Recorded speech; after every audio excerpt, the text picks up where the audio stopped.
Good morning बच्चों, स्वागत है आपका आपके अपने चैनल जी स्टडी 24/7 में। दोस्तों, मेरे प्यारे बच्चों, आज हम पढ़ेंगे सुभाष चंद्र बोस पर एक ऐसे, ठीक है। और साथ में आपको यहाँ पर सीखने को मिलेगा कि इंग्लिश के पैसेज को हिंदी में कैसे ट्रांसलेट करें।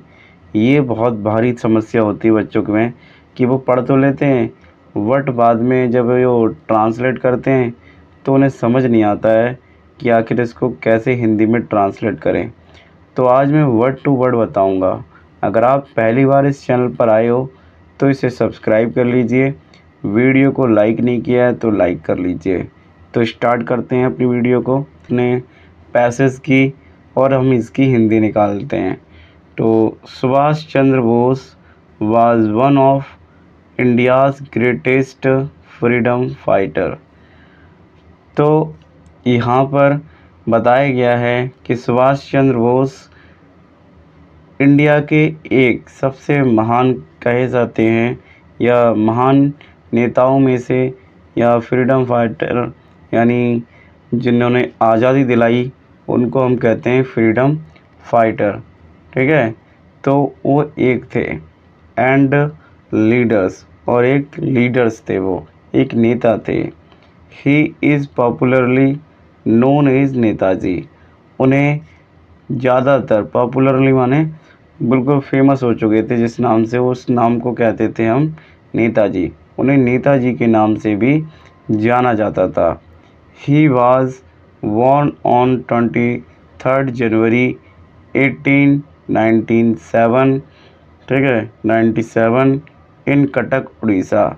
तो देखो उनका जन्म कहाँ हुआ था। उनका जन्म हुआ था 23 जनवरी 1897 में। कहाँ पर हुआ था? कटक, उड़ीसा में। कटक कहाँ पड़ता है?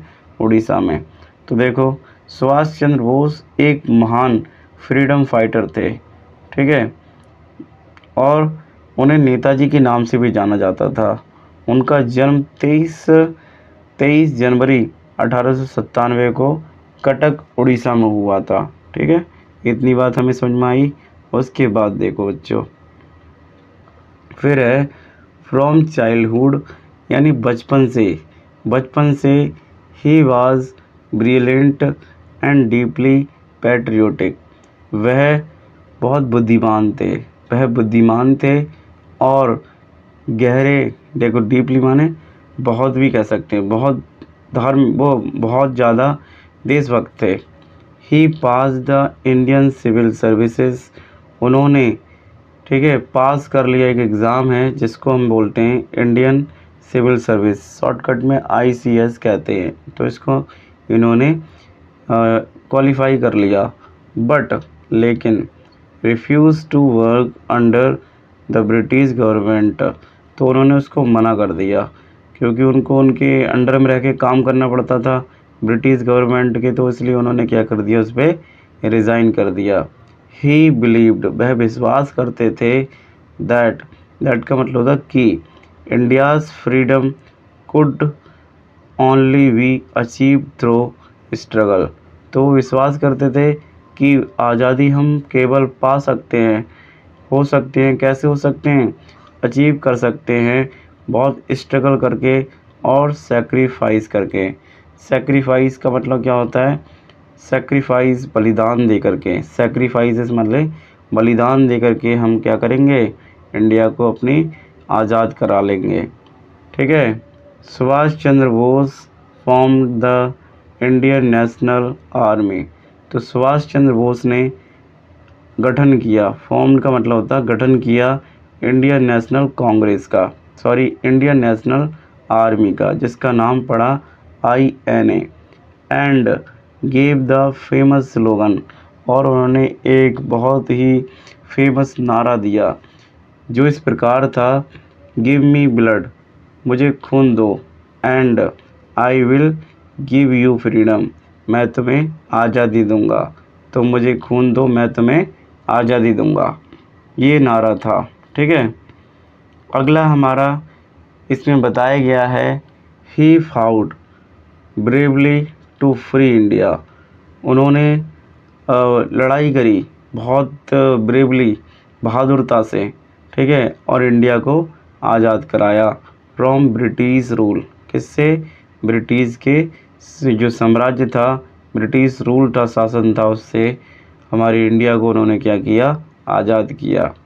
इट इज़ बिलीव्ड, वह विश्वास करते थे, ठीक है, ऐसा विश्वास किया जाता है, ऐसा इस तरीके से बोल सकते हैं दैट कि he died in a plane crash. ऐसा कहा जाता है, ऐसा विश्वास किया जाता है कि उनका जो डाइड हो, उनकी जो मृत्यु हुई वो एक प्लेन क्रैश की वजह से हुई ऑन 18 अगस्त। कहाँ पे, कब हुई थी? अगस्त में हुई थी 1945 में।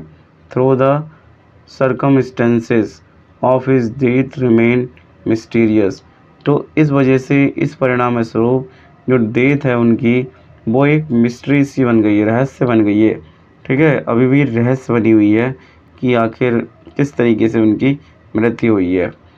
इवेंट टुडे, इवेंट टुडे का मतलब आज भी, Subhash Chandra Bose is remembered with great respect for his courage. तो आज भी जो सुभाष चंद्र बोस हैं उनको याद किया जाता है उनके ग्रेट सम्मान से, ग्रेट रिस्पेक्ट से, और उनके साहस से, और उनके पैट्रियोटिज्म का मतलब होता है धर्म से, वो जो धर्म देशभक्ति से उनको क्या किया जाता है? आज भी याद किया जाता है। एंड उनके जो सेक्रीफाइस थे, यानी बलिदान थे फॉर नेशन के लिए, जैसे राष्ट्र के लिए उन्होंने जो बलिदान दिए थे, उसके लिए उन्हें आज भी जाना जाता है, ठीक है। तो ये चीज़, तो आई होप आपको मैंने किस तरीके से इंग्लिश से हिंदी ट्रांसलेट करना सिखाया। मुझे लगता है कि ज़्यादातर बच्चों को समझ में आया होगा, और वो आई होप कि वो निकाल भी सकते हैं इंग्लिश से हिंदी, ठीक है। और नहीं निकालना आएगा तो उसके लिए मैं सेंटेंस बताऊंगा, बहुत प्रकार के अच्छे अच्छे मॉडल्स कराऊंगा और स्ट्रक्चर कराऊंगा। तो मिलते हैं नेक्स्ट वीडियो में। जय हिंद, जय भारत।